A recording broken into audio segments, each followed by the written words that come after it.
Oi, eu sou Luísa Galante e esse é o podcast Palavras que Curam. Durante muito tempo eu escrevi para entender a vida. Hoje eu decidi transformar essas reflexões em cartas. Toda semana eu quero compartilhar um aprendizado, uma reflexão ou uma história que a vida me trouxe.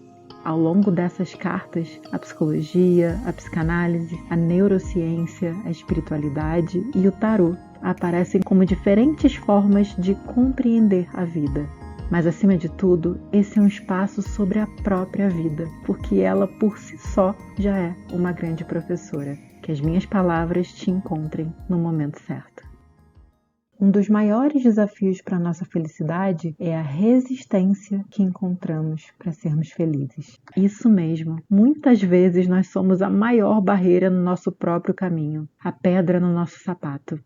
Talvez você esperasse que eu dissesse que a maior barreira da sua vida hoje é o seu chefe arrogante, ou então aquele familiar que desperta os seus gatilhos, a dificuldade financeira, ou o relacionamento que você tanto deseja viver, mas que simplesmente não acontece. É natural que a gente queira colocar no mundo externo a responsabilidade pela nossa infelicidade. Afinal, olhar para dentro é sempre mais desconfortável. Exige coragem, demanda energia, exige trabalho. Mas a verdade é que na maior parte das situações da nossa vida sempre existe algum espaço de escolha. E eu quero ser muito cuidadosa com essa afirmação, porque talvez você esteja aí pensando: como eu posso simplesmente sair de um trabalho com um chefe abusivo se eu preciso pagar as minhas contas? Ou como eu posso escolher ser feliz se eu estou enfrentando um problema de saúde? Essas são perguntas legítimas. E eu falo isso de um lugar de vivência, porque nesse exato momento da minha vida, o meu filho está passando por uma questão de saúde. E foi justamente vivendo essa experiência que eu percebi algo muito importante. Mesmo nos momentos mais difíceis,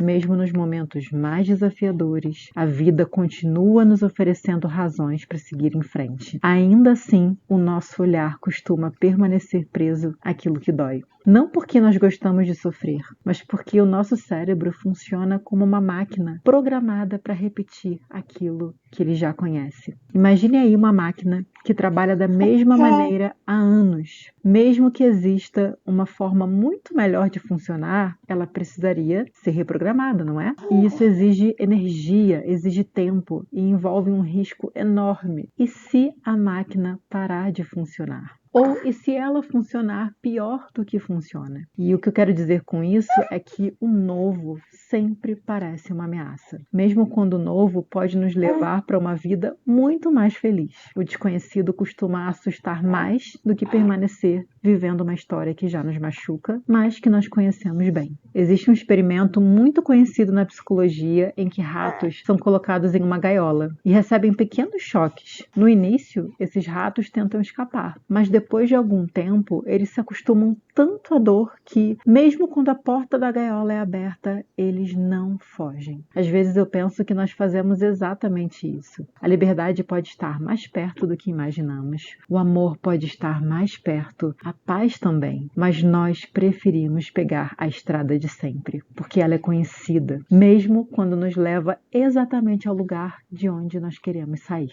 Na psicanálise, Freud descreveu algo chamado pulsão de morte, que é uma tendência inconsciente à repetição de padrões, que muitas vezes nos afastam daquilo que desejamos construir. Não significa que nós queremos sofrer, significa que nós repetimos o conhecido mesmo quando ele nos afasta dos nossos sonhos, silencia os nossos talentos e limita a nossa capacidade de viver plenamente. Quando eu digo que sempre existe uma escolha, eu não estou dizendo que ela seja fácil. Eu estou dizendo simplesmente que ela existe. Se você trabalha com um chefe abusivo, talvez hoje você não possa ainda pedir demissão, mas pode começar a procurar outro emprego, pode denunciar, pode pedir transferência, pode estabelecer limites. Talvez você precise permanecer ali por um tempo.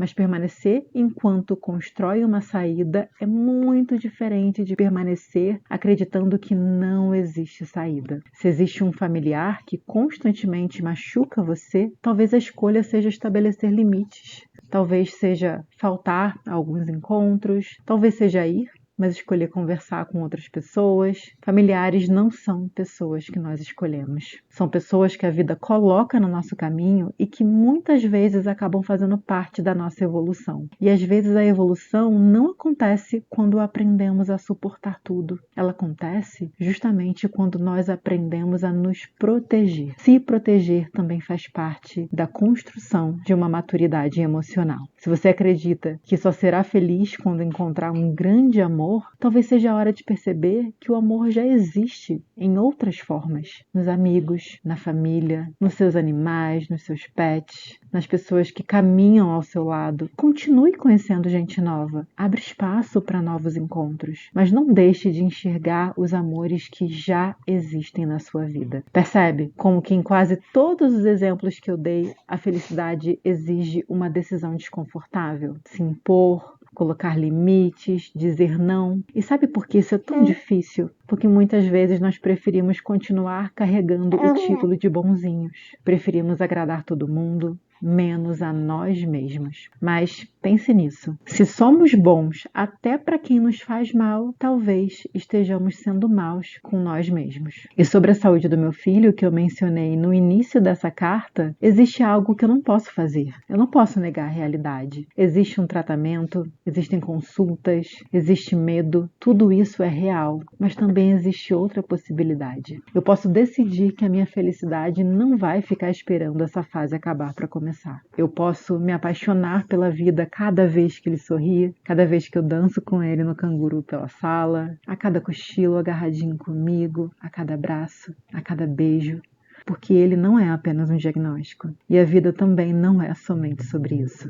Talvez a gente nunca esteja completamente livre dos desafios. Sempre haverá alguma preocupação, sempre haverá alguma coisa faltando. Mas isso não significa que precisamos esperar a vida perfeita para sermos felizes. Talvez a felicidade seja justamente ter coragem de seguir por uma estrada diferente, mesmo quando o nosso cérebro insiste em dizer que o caminho antigo é mais seguro. Mesmo quando ele insiste em nos deixar estagnados na dor. Eu quero trazer agora uma carta do tarô que fala exatamente sobre isso, que é o 10 de copas. É uma carta que me emociona muito porque nos lembra de uma verdade muito simples. Reconheça e celebre a jornada vivida até aqui, entendendo que cada aprendizado é mais um recurso para abrir novos caminhos na vida. O 10 de copas é uma carta que representa plenitude emocional. Mas não porque tudo deu certo, e sim porque nós aprendemos a reconhecer o amor que já existe. Ele nos convida a perceber que a felicidade não mora apenas nas grandes conquistas. Ela também mora nas pequenas cenas da vida. Em um café com bolo à tarde, em uma conversa boa, em um abraço, em uma gargalhada inesperada. Sempre vai faltar alguma coisa, sempre. Sempre haverá um próximo objetivo, um próximo desafio, uma próxima preocupação. Talvez ser feliz tenha muito menos a ver com esperar que tudo esteja perfeito e muito mais com desenvolver a capacidade de enxergar aquilo que mesmo hoje já faz a vida valer a pena. Então, nos próximos dias, observe para onde a sua mente corre automaticamente. Talvez ela procure aquilo que falta, aquilo que preocupa, aquilo que machuca. Ela faz isso porque ela foi programada para sobreviver. Durante milhares de anos, o cérebro humano aprendeu que encontrar ameaças era mais importante do que contemplar a beleza da vida. Mas hoje você pode ensiná-lo aos pouquinhos a enxergar também aquilo que sustenta a vida. Não para negar a dor, não para fingir que está tudo bem, mas para lembrar que a dor nunca conta a história inteira. E lembre-se, a felicidade quase nunca chega fazendo barulho.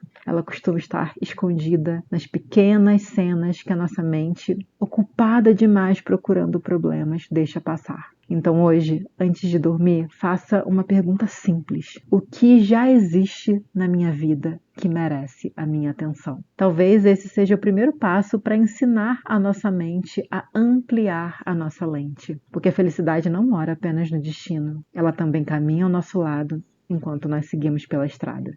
Obrigada por me acompanhar até aqui.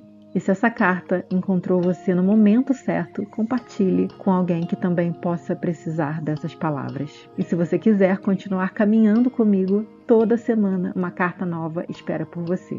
Até a próxima!